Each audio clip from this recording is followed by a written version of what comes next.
Good morning everybody. I am Surendra from Chiranjeev Bharati School. Now today I am going to explain the topic the fundamental unit of life level class 9th. Now first of all the topic fundamental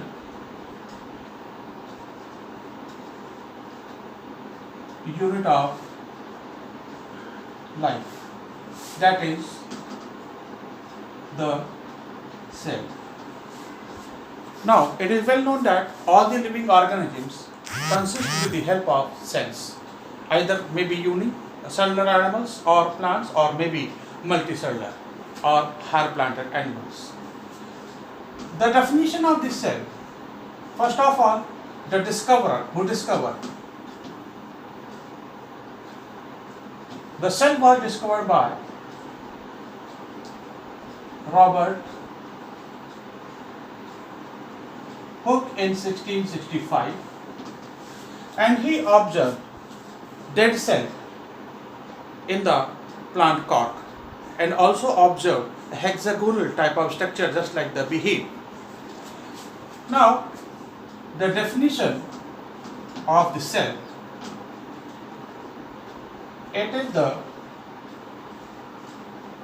basic, smallest functional unit of life, that is called cell. This cell, the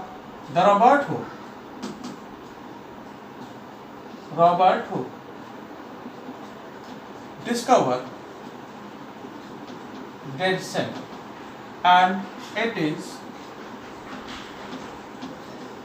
just like the structure of beehive, that is hexagonal type of structure, and this hexagonal type of structure called cellula. Cellula means chamber, or you can say hole, right? Number one. Number second, living cell. Living cell was first observed by or discovered by Anthony van Leeuwenhoek as a bacterial cell.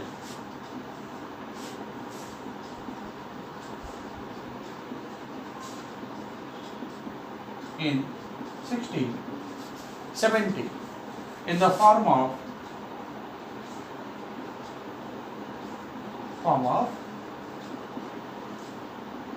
bacterial cell. Now, after discovery of this cell, there is a cell theory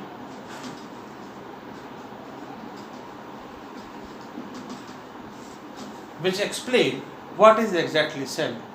The cell theory was represented by two different scientists, that is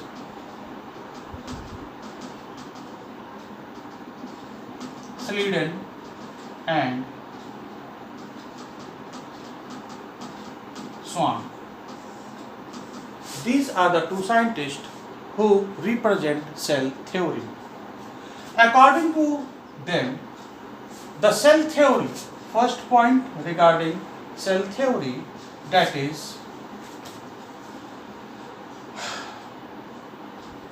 cell is the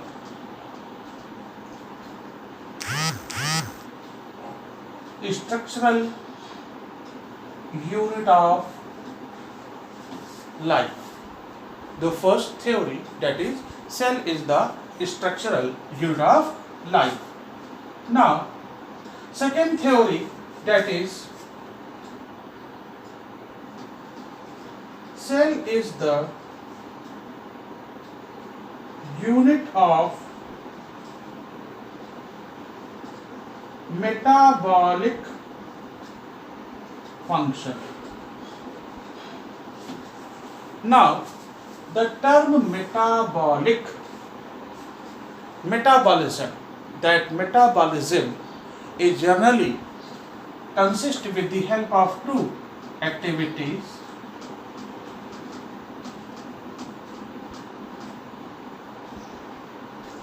that is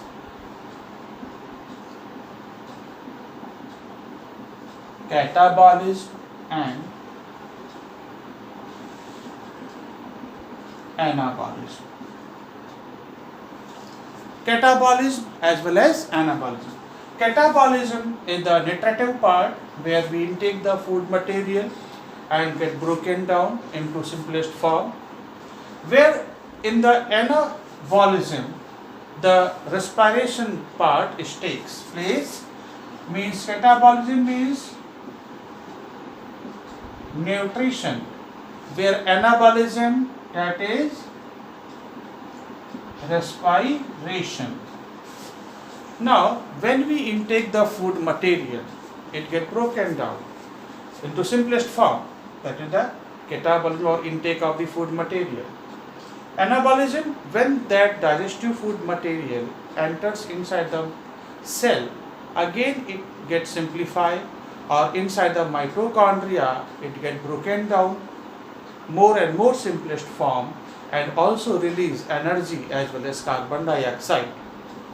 So both of the reaction is called metabolism, and this metabolism occurs inside the cell. So the second point of this cell theory, that cell is the unit of metabolic function. Third point related with the cell theory, that is the cell is hereditary. The cell is the unit of hereditary also. Third point,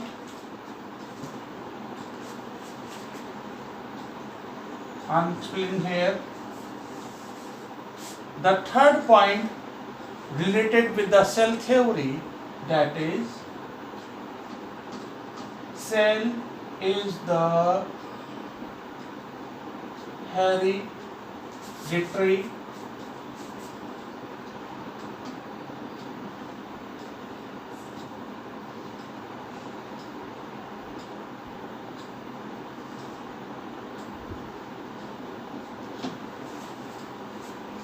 cell is the hereditary unit.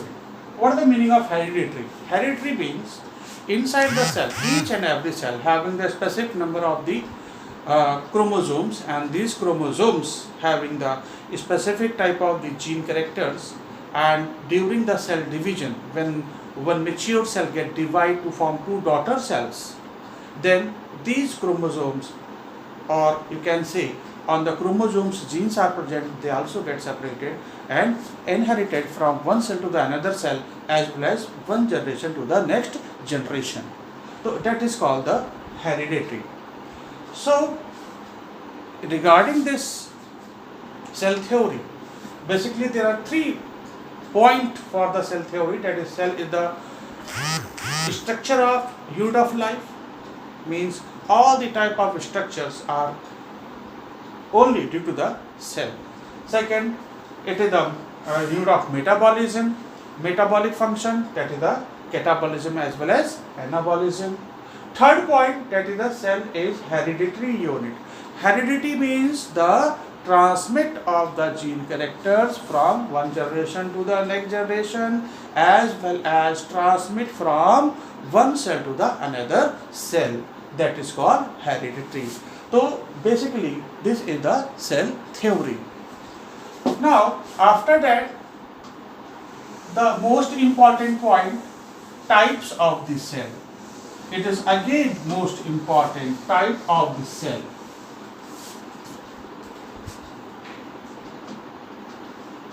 Type of the cell.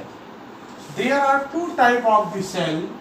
Number 1, prokaryotic cell, and second one is eukaryotic cell. The term prokaryotic as well as eukaryotic both are arises from the Greek language. Now here pro means primitive, old, and karyot means nucleus. The primitive nucleus. Primitive nucleus also explained as undeveloped nucleus, where the nuclear membrane is not present or nucleus is not well mature or may be absent. That is called prokaryotic cell. Now here eu means true. Karyot means nucleus. Right? Now the cell having well developed nucleus is known as eukaryotic cell. So basically there are two types of the cells, prokaryotic as well as eukaryotic.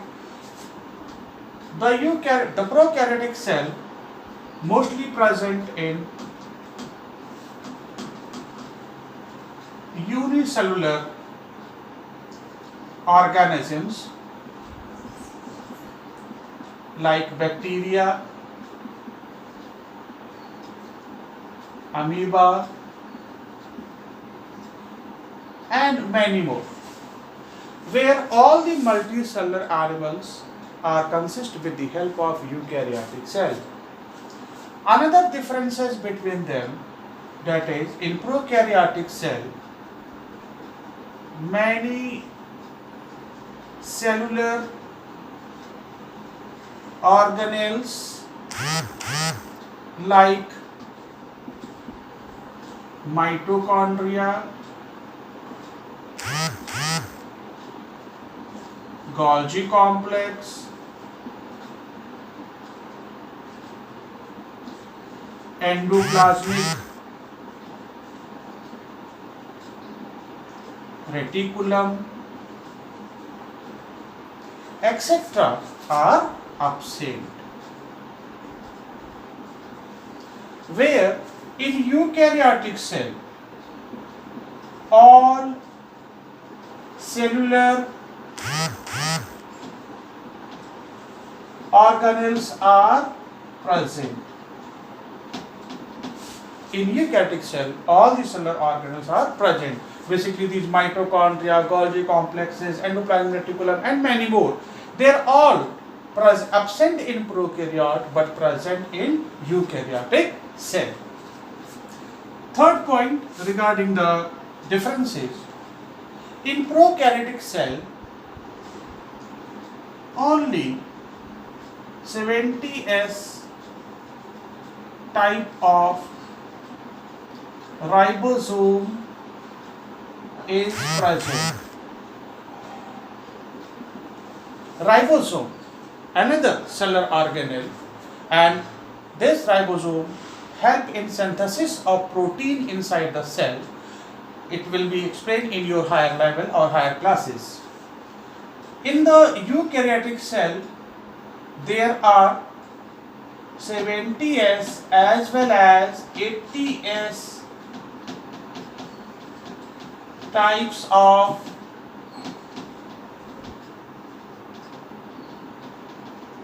ribosomes are present. Basically, there are two types of the ribosomes, 70S as well as 80S. In the prokaryotic cases, only 70S type of ribosomes are present, where in the eukaryotic cell, both type of, that is 70S as well as 80S, both type of ribosomes are present. So these are the basic differences. Another differences are also there. Let me explain in the next video or next class. Thank you.